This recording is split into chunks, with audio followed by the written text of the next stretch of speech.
Okay, this is another Vlogmas video. I don't even know what day, because I'm behind.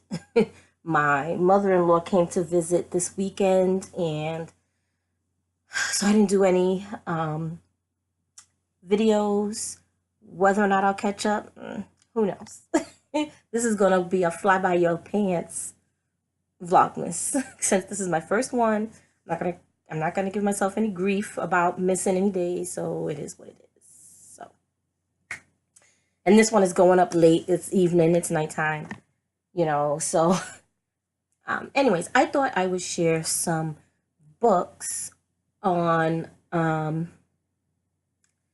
dealing with Egypt and the Egyptian religion or Kemetic religion. Well, it wouldn't be.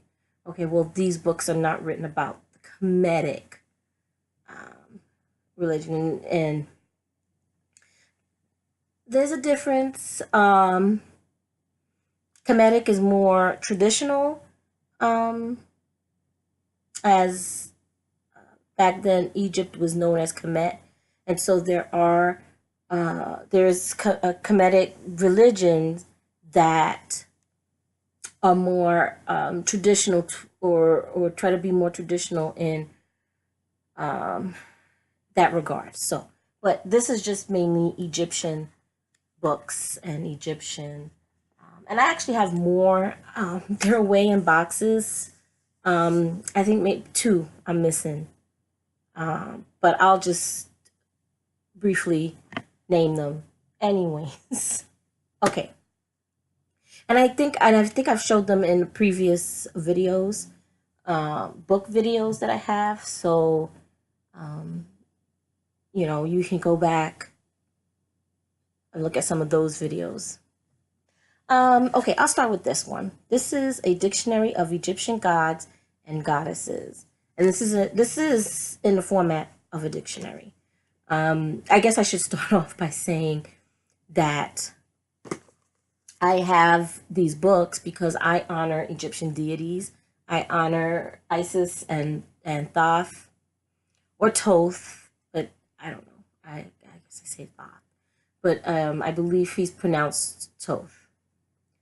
But I feel like if you are honoring a deity that either you're not familiar with at the time or is outside of your culture per se, it's important to do research into those deities, but also that culture.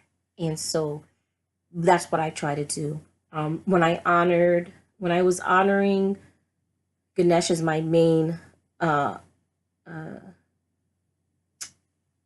my patriarch deity, I did the same. I had some books on.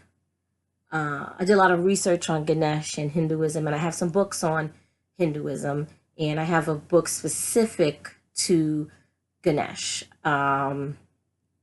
which talks about a variety of things, different lore and things like that, different ways to honor him. I think there's rituals in there. I can't remember. But anyways, so being that my deities that I mainly work with are Egyptian, I got a few books based on that, and I've done online research and things like that. So this is, like I said, the Egyptian gods and goddesses, a dictionary of the Egyptian gods and goddesses, and it is a dictionary. It's genuine dictionary form. So you have different gods and goddesses in here, but I'm pretty sure there's like other things in here, like there were like sacred symbols that might be in here. And yeah, it's in dictionary form, but it's not like, oh, little paragraph here about this detail. Okay, maybe it's not symbols, maybe it's just the gods and goddesses. Like, okay, I'm going to show you. All right, so here you have the god Amun, which is a very, very important deity in Egyptian, ancient Egyptian religion. So the information on Amun starts on page 4 and ends on page 17.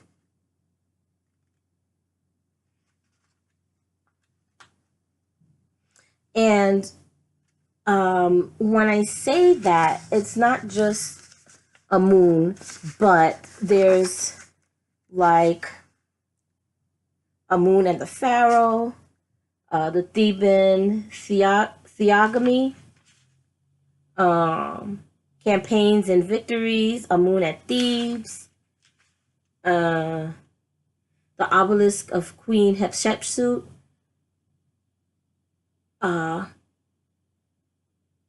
Akamenu of Tutmosis III, the Great Apostle Hall, and it's just basically that has a connection to Amun, or has the name Amun in it in a variety of ways. You have, and then some lesser known ones. It's not that, it's still not a paragraph, but it's not as many pages, like Anat. She's a warrior goddess, and she's just about a page and a half, you know. So depending on the information on them, depending on how great of an influence they had, you know, you'll have information in here. I think I saw a chart. I don't know if I'm going to pronounce this right. Nomi or Nami gods. So there's a chart here. And obviously I didn't sit and like just read this book. I, you know, go through whichever deities that I'm interested in looking up. Okay, so this one is the Passion of Isis and Osiris, a gateway to transcendent love. I will say there are some books here that I have not read yet, this being one of them. And I know I did this in a book haul long ago. I just never got around to reading this book. It talks about the myth of Osiris, Isis and Osiris. Egypt, the land of the ancient soul, is divided up into like 3 parts. 3 parts? Yeah, 3 parts. And then the third part is the passion play of Isis and Osiris, a journey of transformation. And if you know about the lore of Isis and Osiris, there is definitely a lot of transformational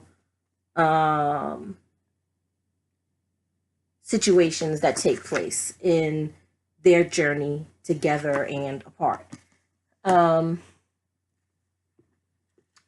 This one is the Book of Egyptian Rituals, Simple Rites and Blessings for Every Day. And now this one is good for the Wheel of the Year. I don't know what I did to my leg, but I did something. Was it the Wheel of the Year in this one? Let me see. This might be another book. Okay. This one talks about Egyptian paganism, the Neteru, which is the ancient deities, Egyptian deities, concepts of Egyptian spirituality, and about the rites. Oh yeah, okay. I knew I was talking right.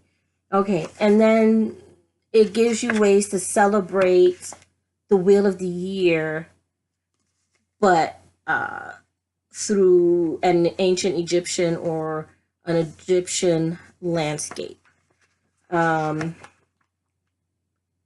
So like, okay, because we're coming upon Yule.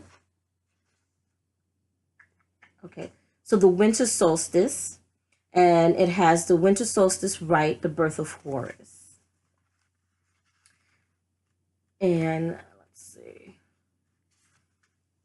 Okay.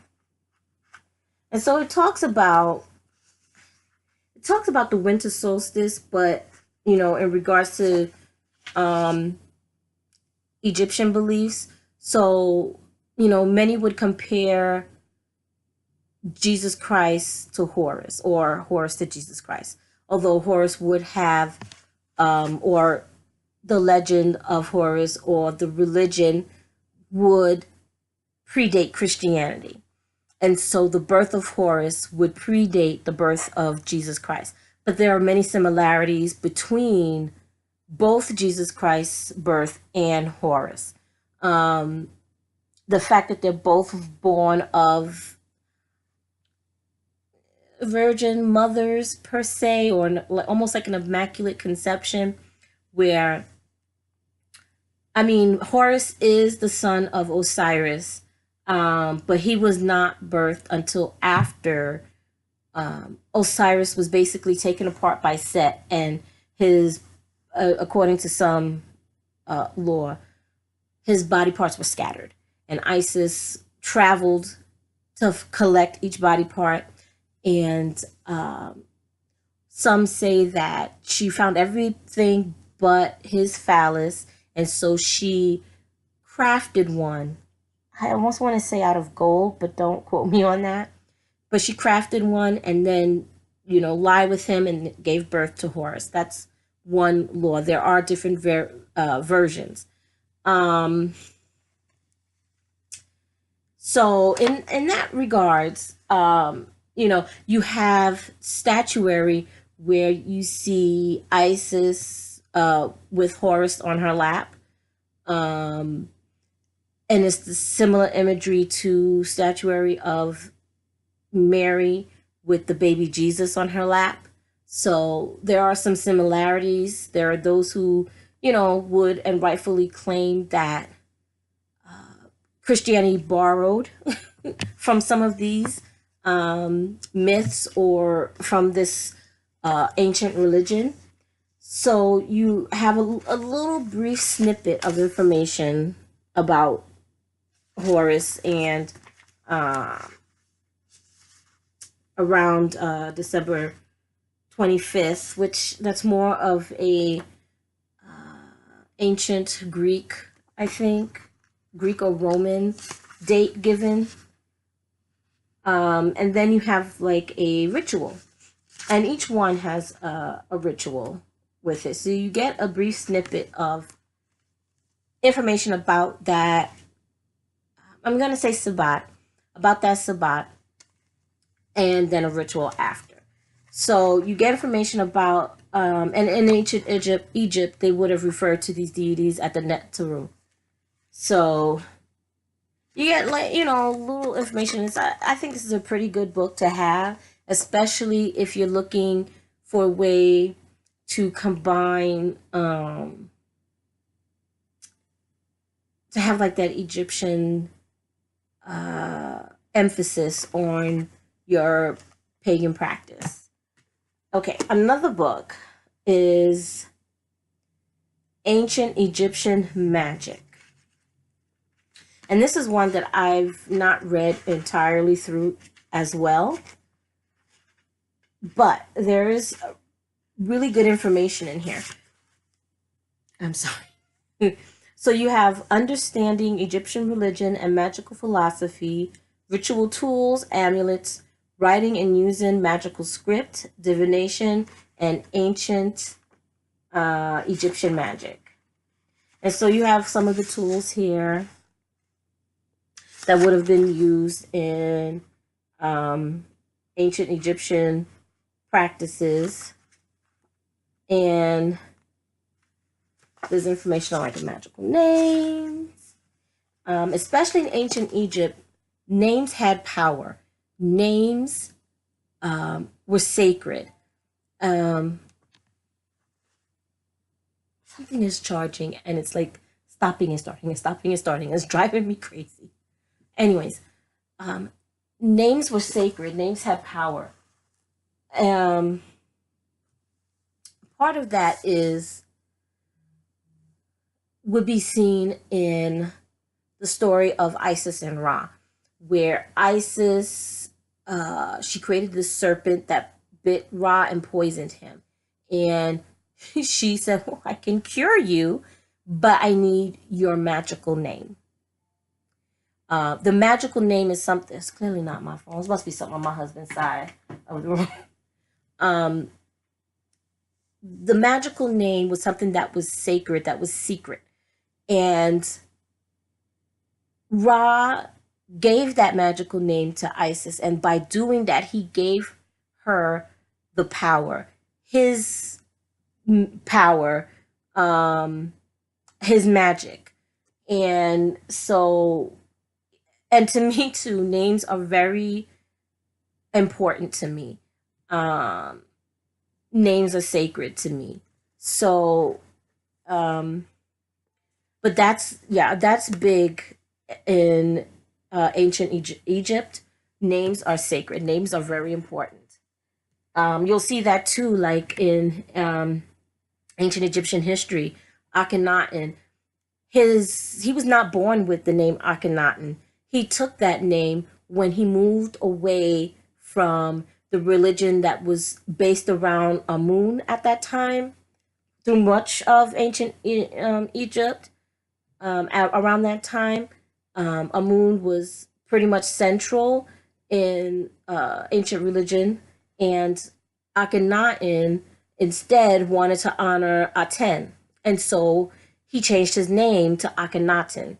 And I cannot remember what Akhenaten mean. I don't remember if it was son of Aten or what, but it was to honor Aten. When Akhenaten died and his son came into power, his son moved the religion back to Amun as the central deity. And his name was, I can't remember his name, but his name had Amun in it. Pretty sure when he was born, Akhenaten would not have named him with the name Amun in it, as he was literally trying to abolish Amun and any cults of Amun and things like that. So names, you can see not just in their, well, yes, with their religion, but in their everyday life, names are important. Were important to ancient Egyptians. Okay. So the next book, and these are by the same author, Isis Magic, which I believe this author, M. Isadora Forrest, she is a priestess of the Fellowship of Isis, if I am not mistaken.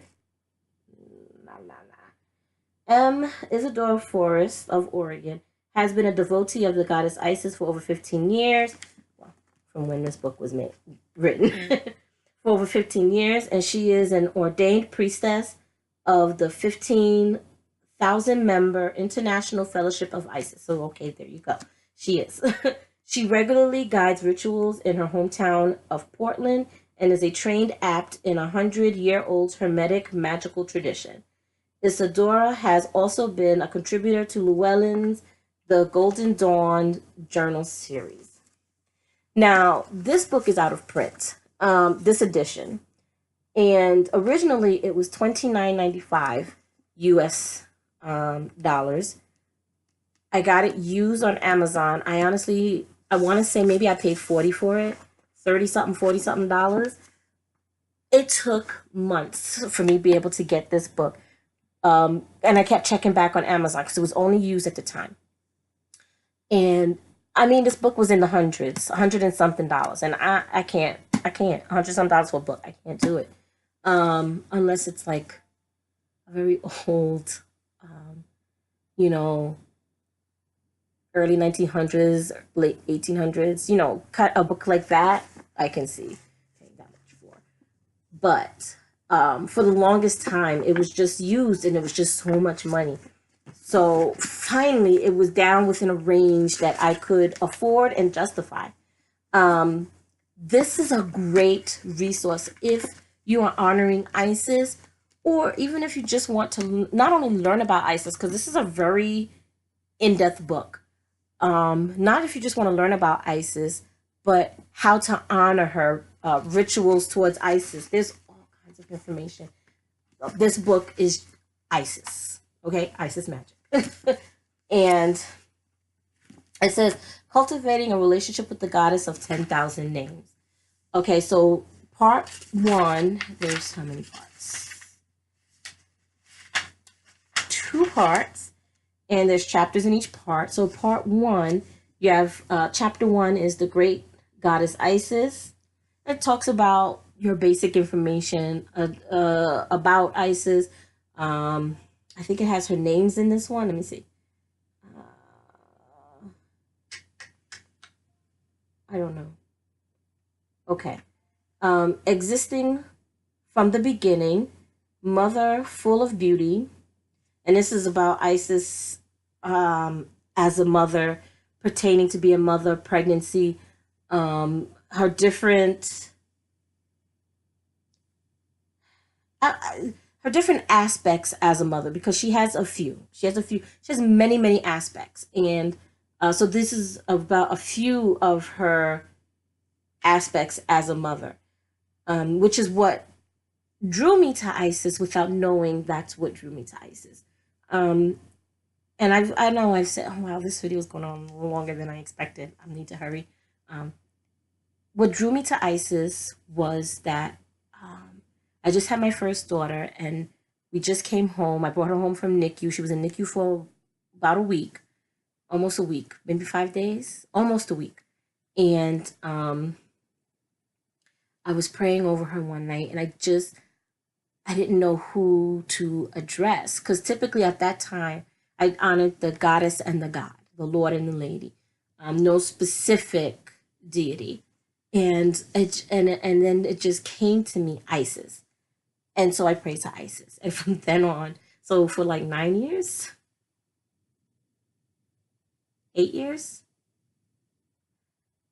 about 8 years, I've been honoring Isis, and and then once I really learned about, because I knew a little bit about Isis, but when I really learned about her and learned of her mother aspect, that was the click for me. Next chapter is Great Magic, Lady of Green Plants, Goddess of Women, um, Isis veiled and unveiled, and entering the house of Isis, becoming the votary of Isis, and then it goes on to stuff like uh, to becoming a devotee of Isis. So you have becoming a handmaiden or servant of Isis, becoming the magician of Isis in the house of life, becoming the prophetess of Isis. And then it has like her different epithets, which again, 10,000 names. And when I honor her as a great mother. Okay. So this is a lot of information, rituals, things like that in here. Another book by her, Offering to Isis. This book is all about offerings you can make to Isis. That is literally this whole book.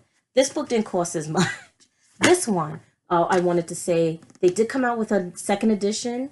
I don't know if the second edition is still in print, but there was a second edition that was put out to this. The cover is a little different. The coloring is different, but it's the same name, Isis Magic, same author.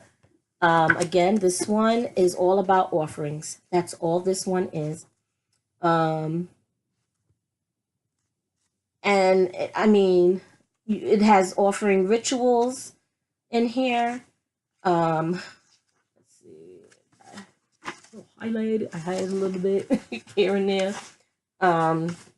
So, oh, my nails. I need filing. So you have in here ancient offerings, to talk about what they offered back in ancient times, the magic of making offerings today, and then you have all kinds of offerings. And some of these are offerings I give her. Majority of the time, I give her stones, which are sacred to her: carnelian, lapis lazuli, malachite is sacred to her. I don't know if malachite is in here. Malachite is sacred to her. Malachite and lapis lazuli was used a lot in ancient Egypt for a variety of things, not just offerings, but for a variety of things. And there's at the end, there's like offering hieroglyphs as well. So this is a very good book to have too if you are honoring Isis and you want to keep to something traditional in which to offer to her. Now this book, The Mysteries of Isis, Her Worship and Magic, by De Tracy Regula. I could be pronouncing that wrong. I love this book. I found this was the first book that I read pertaining to honoring Isis. And you have everything in here from how ancient Egyptians worshipped, them worshiping Isis, her many names again, her 10,000 names, where they fall like on the Egyptian calendar, so her feast days, not just her feast days, the feast days of her siblings. So you have Osiris, Set, Nephthys, pretty sure. I wonder a couple more. Can't remember off the top of my head. You have chants in here, places that are sacred to Isis, garb towards Isis, symbols sacred to Isis. Isis, once she was adopted by ancient Greeks. I don't remember if Romans adopted her as well, but they might have. Comparisons with Isis and Mother Mary. There's all kinds of stuff in here. There's recipes in here.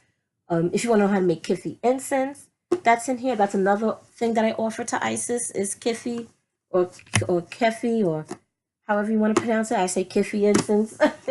But that's something I offer her as well, which is up on my altar. I actually offer that to both Isis and Thoth.